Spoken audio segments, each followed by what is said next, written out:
Hello guys, welcome back to our new blog. তো আমি তোমাদের নন্দিনী, তোমরা সবাই কেমন আছো? তো আজকে আমি একটু খুশি খুশি আছি, কারণ আজকে আমি বাপের বাড়ি যাব, মানে দাদুর বাড়িতে যাব। আমি ওখানেই ছোটো থেকে বড় হয়েছি, তো ওখানেই যাব। তো তার জন্য আমি জামা কাপড় গুছিয়ে নিচ্ছি, ব্যাগ গোছাচ্ছি। আর কালকে দাদুর বাড়িতে একটা অনুষ্ঠান আছে, মানে বলতে গেলে আমারই অনুষ্ঠান আছে, তো তার জন্য সেখানে যাব। তাই এখন ব্যাগটা গোছাচ্ছি। তো আমি এখন বাজে হচ্ছে দুপুর 1টা। তো আমার এখন কাজ শেষ হয়েছে, তো আমি এখন এই যে ব্যাগটা গোছাবো, তারপর চলে যাব। তো আমার বর দোকানে, এখনও বাড়িতে আসেনি, তো আস্তে আস্তে আমি ব্যাগটা গুছিয়ে নিই, তাহলে তাড়াতাড়ি হয়ে যাবে। এটারও নিতে হবে, প্রচুর ঠান্ডা পড়ে গেছে। এই ঠান্ডার দিনে এই সোয়েটারটা নেওয়াই তো মুশকিল, ব্যাগটা সোয়েটার দিয়ে তাড়াতাড়ি ভর্তি হয়ে যায়। তো জামা কাপড় কীভাবে নেব? তো ওখানে গিয়ে আমি 2-3 দিন থাকবো, তার জন্য অনেক কিছু নিতে হবে।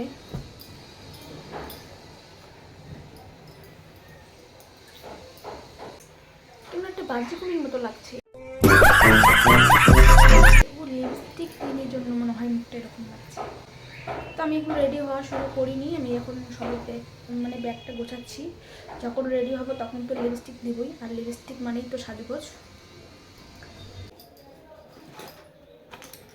আর এই ব্যাগটা আমি মেলা থেকে কিনেছিলাম, ব্যাগটা কেমন লাগে।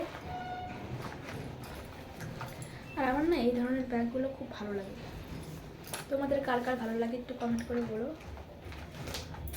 শীতল পাটির ব্যাগ এগুলো আমার খুব ভালো লাগে, আমার এই ব্যাগটা দারুণ পছন্দ হয়েছে, তাই এটা আমি রাসমেলা থেকে নিয়েছিলাম। তো আমি একবারে বাক্সতে বের করে ফেলেছি কী কী গয়নাগাটি নিব। এটা তো নিব, এটা আমার প্রিয় জিনিস।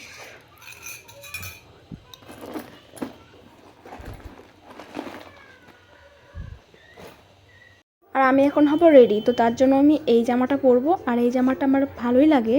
তারপর আমি এখন দেখো এখানে নাইটি পরেই আছি, তো এখন আমি জামাটা পরবো।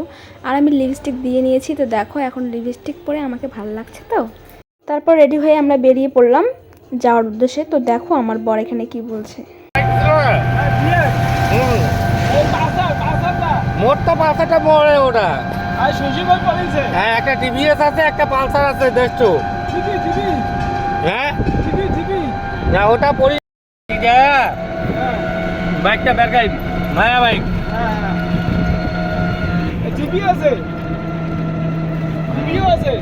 আচ্ছা, এটা থেকে তেল কত পাওয়া যায়? এই দোকান পাওয়া যায়, সামনের দোকানে স্যার মোড়ের তেল 1 লিটার ভরে নিয়ে পরে মুই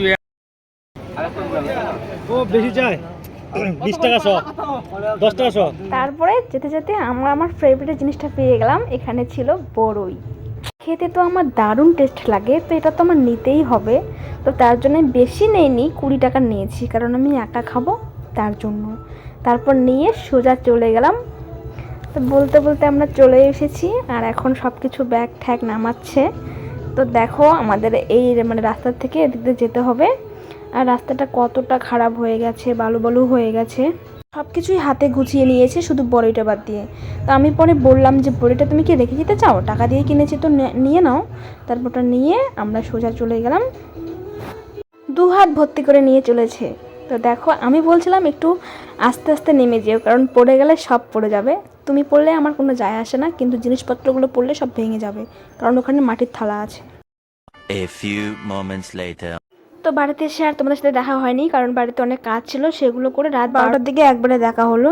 আর এখানে আমি আর আমার একটা ভাগ্নি বসেছিলাম, আমরা রাতে পড়ছিলাম মেহেন্দি। তো এখন বাজে রাত 12টার দিকে আমরা দুজন বসে বসে মেহেন্দি পড়ছিলাম, আর একটু হালকা পাতলা রিলস বানাচ্ছিলাম দুজন বসে বসে। তো দেখো আমি বেশি ডিজাইন করে মেহেন্দি পরিনি, শুধু এরকম করেই মেহেন্দি পরেছি, কারণ অতটা ডিজাইন আমার ভালো লাগে না। আর এদিকে দেখি সবাই ঘুমিয়ে পড়েছে, সবাই ঘুমে কাতর হয়ে গেছে। তো চলো গাইস, দেখা হচ্ছে কালকে সকালবেলা। আর আমার এই ভিডিওটা কেমন লাগলো সবাই কমেন্ট করে জানিও।